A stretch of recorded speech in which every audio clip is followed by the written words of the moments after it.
অন্যান্য সমাজও কিন্তু আক্রান্ত।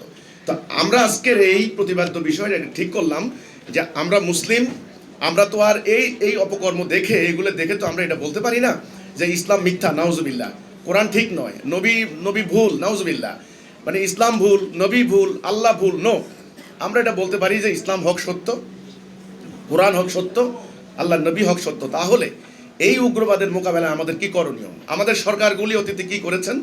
তারা শক্তি প্রয়োগ করেছেন, সেনাবাহিনী লাগিয়েছেন, আপনার বুলেট খরচ করেছেন, রিমান্ডে দিয়েছেন, ফাঁসি দিয়েছেন। আমরা বলেছি শক্তি প্রয়োগ করে শুধুমাত্র, হ্যাঁ শক্তি লাগবে, শুধুমাত্র শক্তি প্রয়োগ করে এই আইডিওলজিক্যাল ওয়ার এটাকে মোকাবেলা করা যাবে না। তাদেরকে একটা কোরআন হাদিসের ভুল ব্যাখ্যা দিয়ে সেদিকে তাদেরকে অনুপ্রাণিত করা হচ্ছে, মোটিভেট করা হচ্ছে। তো তাহলে তাদেরকে ডিমোরালাইজ করার জন্য, ডিমোটিভেটেড করার জন্য, তাদের এর মানে ভুল ব্যাখ্যার বিপরীতে একটা পাল্টা ideology, counter narrative of ideology বা কাউন্টার ন্যারেশন, তারা যে একটা বিবরণী দিচ্ছে, একটা ব্যাখ্যা দিচ্ছে, একটা বয়ান দিচ্ছে, এটা ভুল, এটা উদ্দেশ্যমূলক, এটা হলো আপনার বাড়াবাড়ি, সোজা কথা। এখন এই কাউন্টার ন্যারেটিভটা কীভাবে সম্ভব? সেই কাউন্টার ন্যারেটিভটা দিতে হবে ধর্ম থেকেই, কোরআন থেকেই। আমাদের মধ্যে একটা সুশীল একটা সমাজ আছেন, শিক্ষিত আছেন, ওনারা বলেন কি ভাই আমরা ইসলাম পছন্দ করি না, ইসলামটাকে বাদ দেন ভাই, ধর্ম নিয়ে কথা বলেন না তো, ধর্মটাই খারাপ, ধর্মটাই আমাদেরকে অসহিষ্ণু বানাচ্ছে, ধর্ম বিজ্ঞান বিরোধী, ধর্ম প্রগতি বিরোধী, ধর্ম যুক্তি বিরোধী, ধর্ম অন্ধত্বের দিকে নিয়ে যায়। ভাই ধর্মের কথা বলেন না ভাই, আমরা মডার্ন শিক্ষিত, আমরা আধুনিক শিক্ষায় শিক্ষিত হয়েছি, এই ধর্মের প্রসঙ্গ বাদ দেন।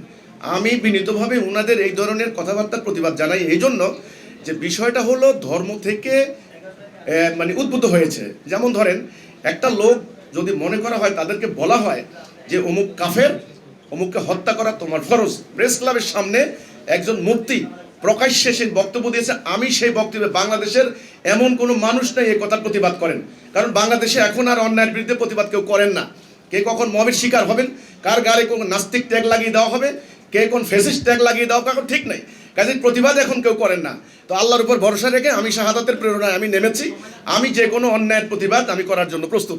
আজকে আমি ধন্য, আমি আপ্লুত, আমার আসতে একটু দেরি হয়েছে, সরি। আমি কিন্তু পথে নেমে মোটরসাইকেলে এসেছি, এতটা জ্যাম, আমি রওনা দিয়েছি সেই 1 থেকে 1.5 ঘন্টা আগে, তারপর আসতে পারিনি। তো আমার কথা হলো, এই আপনার প্রেস ক্লাবের সামনে দাঁড়িয়ে বলেছে যে আল্লাহ রসুলকে গালি দিলে কোনো কথা নাই, কোরআনের একটা আয়াত উল্লেখ করেছে, এটা কোরআনের আয়াত নয়, একমাত্র আমি প্রতিবাদ করেছি, বলছে কোনো কথা নেই, কল্লা ফেলে দিতে হবে, চাপাটি মারতে হবে, জবাই করে দিতে হবে। এখন কথা হচ্ছে এই, কারণ আপনারা জানেন ব্লাসফেমি আইন সম্পর্কে, আপনারা সেগুলো জানেন, পাকিস্তানে সেগুলো হয়েছে। তাহলে আল্লাহ রসুলকে গালি দিলে কল্লা ফেলে দিতে হবে। এখন এই যে কথাটা সে বললো একজন মুফতি, এখন এই কল্লাটা ফালানোর কথা কি কোরআনে বলেছে আদৌ? কোন আয়াতে বলেছে? আচ্ছা, কল্লা ফালানো যদি দরকার হয়, সেখানে একটা বিচারিক প্রক্রিয়া, একটা আইনগত একটা ব্যাপার আছে, একটা বিচার ব্যবস্থা আছে। ইসলাম, নবী করিম সাল্লাল্লাহু আলাইহি ওয়াসাল্লাম যখন রাষ্ট্র কায়েম করলেন, তিনি তখন প্রধান বিচারপতি ছিলেন, তিনি তখন রাষ্ট্রের অধিনায়ক, রাষ্ট্রপ্রধান ছিলেন, ওনার একটা নির্বাহী ক্ষমতা ছিল, তিনি একটা ম্যাজিস্ট্রেসি পাওয়ার তিনি পেয়েছেন, পুরো জাতির তিনি অবিসংবাদিত নেতা হয়েছিলেন।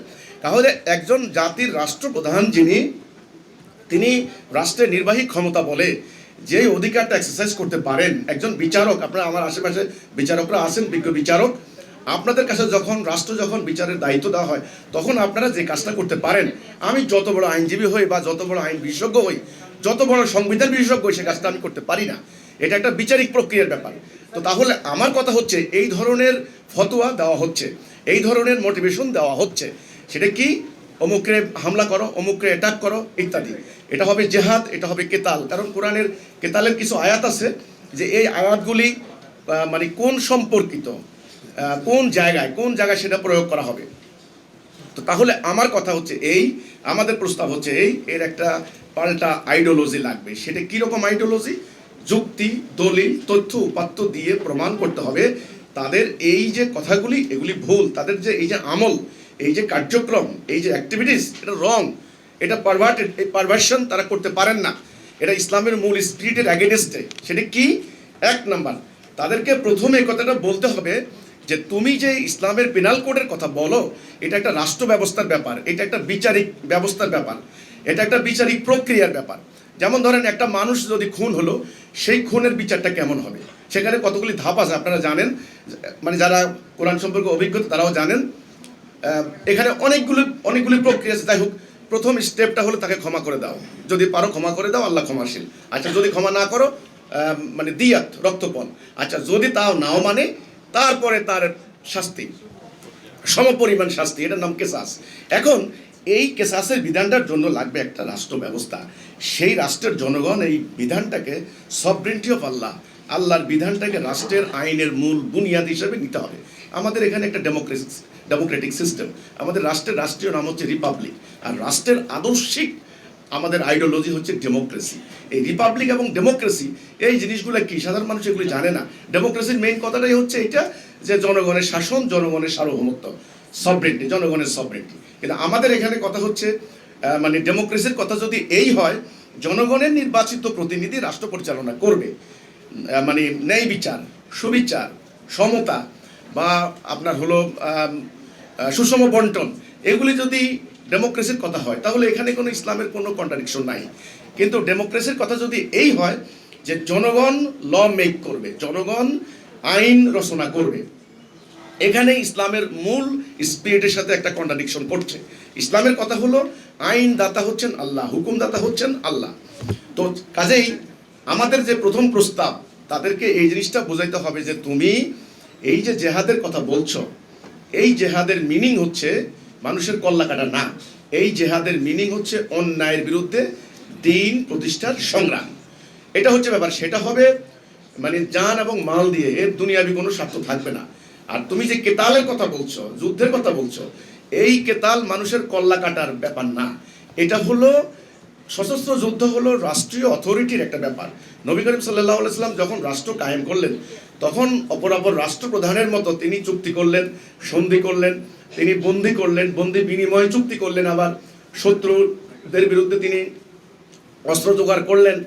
এই যে একজন রাষ্ট্রপ্রধান যে কাজটা করে, ঠিক রাসূল পাক সাল্লাল্লাহু আলাইহি ওয়াসাল্লাম একজন রাষ্ট্রপতি হিসেবে তিনি যুদ্ধের ঘোষণা দিয়েছেন। এটা ওনার নির্বাহী আদেশ বলে। আল্লাহ রাব্বুল আলামিন কোরআনে এই জন্যই বলেছেন, কুতিবা আলাইকুমুল কিতাল ওয়া হুয়া কুরুল লাকুম, তোমাদের জন্য কিতাল ফরজ করে দেওয়া হলো, যদিও তোমরা অপছন্দ করো।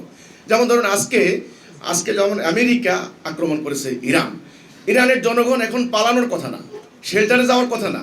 তাদের জন্য শত্রুকে চিহ্নিত করে ইরানের জনগণের উচিত হবে তাদের নেতাদের নেতৃত্বে যুদ্ধে ঝাঁপিয়ে পড়া। 71-এ যেমন আমরা পাকিস্তানিদের বিরুদ্ধে যুদ্ধে ঝাঁপিয়ে পড়েছি, ঠিক তেমনি কোনো জাতির যুদ্ধটা তার সংবিধানের অন্তর্ভুক্ত থাকতে হয়। আমাদের সংবিধানের মধ্যেও কিন্তু আমাদের রাষ্ট্রের যুদ্ধনীতির ব্যাপারে দিক নির্দেশনা দেওয়া আছে।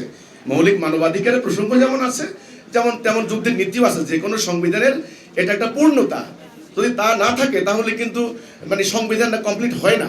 কাজেই কোরআনের যে যুদ্ধের নীতি, এটা হলো একটা রাষ্ট্রীয় এক্সারসাইজের ব্যাপার। এখানে একজন লোক মাদ্রাসা থেকে বেরিয়ে এসে একটা ফতোয়া অ্যাপ্লিকেশন করতে পারেন না। একজন লোক রাসূলকে গালি দিলেও সঙ্গে সঙ্গে তার মাথা ফেলে দিতে পারেন না। এই যে আমরা বারবার যে কথাটা বলছি, আইডিওলজিক্যাল ওয়ার।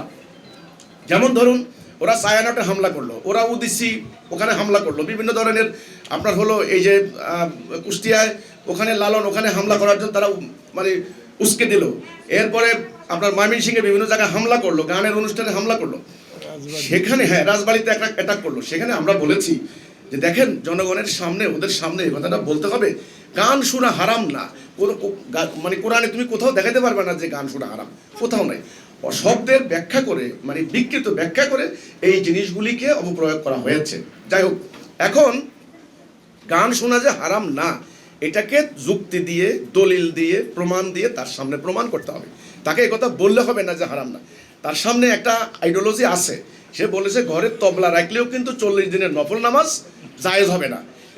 আল্লাহ রসুল একবার এক লোকের বাঁশি শুনেছেন, বাঁশির আওয়াজ শুনে তিনি কানে হাত দিয়েছেন। কাজেই বাঁশির আওয়াজ যেখানে হবে সেখানে বাঁশি ভেঙে ফেলো। এই হাদিসগুলি দ্বারা উদ্বুদ্ধ হয়ে ওস্তাদ আলাউদ্দিনের পুরো সঙ্গীতালয় ধ্বংস করে দেওয়া হয়েছে। আমাদের কথা হচ্ছে এখানে যে তাদেরকে আসলে জোর করে আপনি ধরবেন, রিমান্ডে দিবেন, পুলিশ আরও 10 জন সৃষ্টি হবে, তারা বলবে আল্লাহর রাস্তায় শহীদ। কিন্তু শহীদ কারা? এরা যে শহীদ নয়, কিভাবে শহীদ নয়? শহীদ হতে হলে কি কি শর্ত আছে, সেই ব্যাপারগুলি কোরআন থেকে তুলে এনে তাদেরকে প্রমাণ করতে হবে। তাহলে আমি যেটা বলার চেষ্টা করছি, বিজ্ঞ আইনজীবীদের সামনে, বিজ্ঞ বিচারপতিদের সামনে আমি যেটা বলার চেষ্টা করছি, আজকে শক্তি প্রয়োগ করে এই চেষ্টা করা হচ্ছে যে উগ্রবাদ মোকাবেলা করা হবে, সন্ত্রাসবাদ দমন করা হবে, আপনার ফ্যানাটিজম দমন করা হবে বা কমিউনালিজম দমন করা হবে।